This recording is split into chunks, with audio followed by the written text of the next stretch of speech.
part sur un défi à risque, je suis impatient, on va voir si on peut le faire. Donc on espère qu'on va y arriver. On a mis toutes les chances de notre côté. Et on a de la chance parce qu'on a un entourage, des gens qui sont solidaires et qui sont là pour aider. Donc on a répondu présent pour lui apporter notre aide sur l'oxygénothérapie avec notre équipe. Et puis à la fois le soutenir avec la constitution de 7 coureurs qui vont l'accompagner sur cette montée. On la présente dure, mais à la hauteur de l'événement, avec énormément de volonté de la part des uns et des autres, et de Philippe en particulier.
Le seul pour qui j'ai eu peur, c'est du temps. Lui, c'est hier. Ouais, c'est une victoire surtout pour tout le monde. Je me bats pas pour moi, j'essaye de faire en sorte que ça soit pour les autres. Moi je peux le faire, j'ai la chance d'avoir un grand champion de professeur avec moi. Et c'est surtout pour eux quoi. Parce que ça fait 5 ans maintenant que je vois des gens qui sont dans des situations terribles, qui basculent dans un système hors du social et même hors de ce qu'on peut comprendre au niveau humain. C'est une maladie qu'on n'entend pas, qu'on ne voit pas. Et c'est des gens, de toute façon, ça se comprend parce qu'ils ne peuvent plus parler. Et c'est quelque chose de tellement systémique, quelque chose qui a un tel impact sur la personne que si on arrive à redonner un peu de sourire à ces gens qui ont des difficultés ou qui ont perdu leur autonomie et qui aimeraient bien pouvoir repartir, mais bon, il faut avoir la force. Si on arrive à faire ça, ça sera déjà pas mal.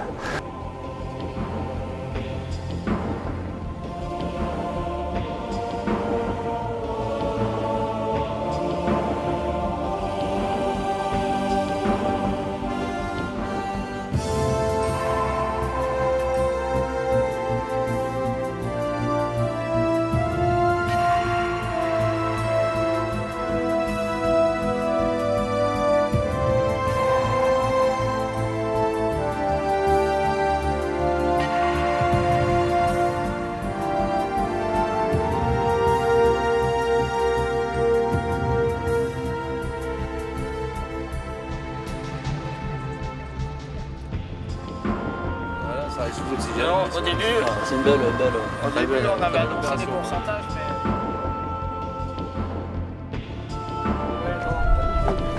Attends, tu peux te mettre mon. Attends, c'est très pratique.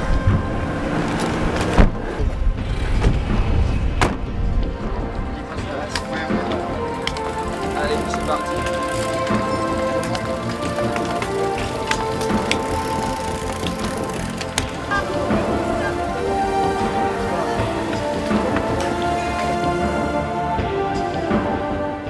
Je suis pneumologue, je dirige le service de pneumologie du CHU de Grenoble et j'ai un intérêt ancien pour les maladies respiratoires avancées. Et Philippe Poncet, c'est une très belle histoire. C'est un homme qui avait une vie extrêmement active et qui s'est arrêté assez brutalement lorsqu'il a découvert son emphysème. Et grâce à une volonté assez exceptionnelle, il n'a pas abdiqué. Et finalement, c'est un bon exemple parce que moi, je lui ai apporté une technologie un peu nouvelle, qui est une réduction de volume par des valves qu'on met en endobronchique pour un peu diminuer les zones détruites par l'emphysème, pour libérer de l'espace pour les poumons adjacents qui est moins abîmés. Mais donc peut-être que j'ai fait 20% et lui, il a fait le reste, il s'est réhabilité. C'est un très bel exemple de patient qui participe à ces soins.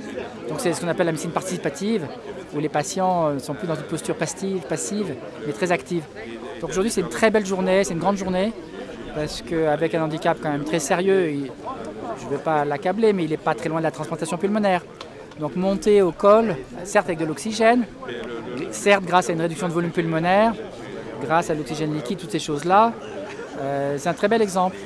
Et ça montre que même dans des situations très difficiles, il y a des possibilités qui ne se font jamais à l'insu des malades, mais avec les patients.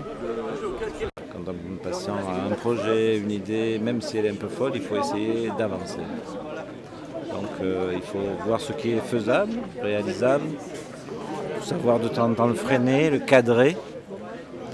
Et puis si c'est possible, se faire entourer, accompagner, c'est important.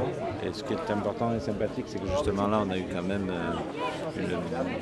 une belle aventure, mais jusqu'au dernier moment on a toujours peur et on aurait pu ne pas arriver jusqu'au bout, c'était pas très grave. Ce qui était important c'était d'avoir avancé. La difficulté, c'est que les patients ont du mal à réaliser que c'est une maladie chronique, que l'on ne va pas guérir, mais que l'on va améliorer. Et ils sont toujours un peu dans la logique de la maladie infectieuse de l'angine qui va passer. Et donc il y a une espèce de deuil à faire du corps parfait. Mais c'est pas on n'abdique pas, hein, c'est simplement on va chercher d'autres manières de fonctionner. Et le plus difficile, c'est changer de comportement, c'est-à-dire de passer d'un comportement très sédentaire à un comportement plus actif. Et enfin, pour nous-mêmes, on sait très bien qu'on a du mal à changer. Hein. Lorsqu'il faut se limiter par certaines choses ou changer de mode de vie, c'est très difficile. Alors il est certain que même lorsqu'on est très handicapé comme ça, le fait de pouvoir être mobile, et votre appareil, là, le SimpliGo, permet ça. Donc ça, c'est des choses qui doivent être encouragées, parce que lorsqu'on prescrit de l'oxygène, la terreur, c'est que les gens ne bougent plus. Donc ça, c'est des trucs, bien sûr que ça a un coût, mais bouger, c'est tellement important, et votre SimpliGo, il participe largement. L'autonomie, la liberté, l'autonomie. C'est plus tributaire d'une cuve à remplir, à faire livrer, avec un délai. le Simpligo, une prise électrique, une prise allume-cigare et c'est bon.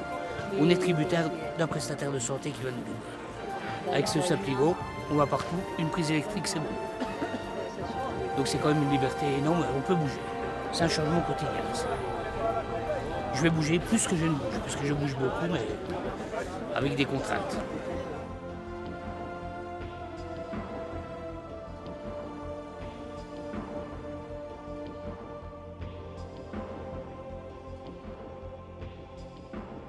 Écoutez, Mark Twain a dit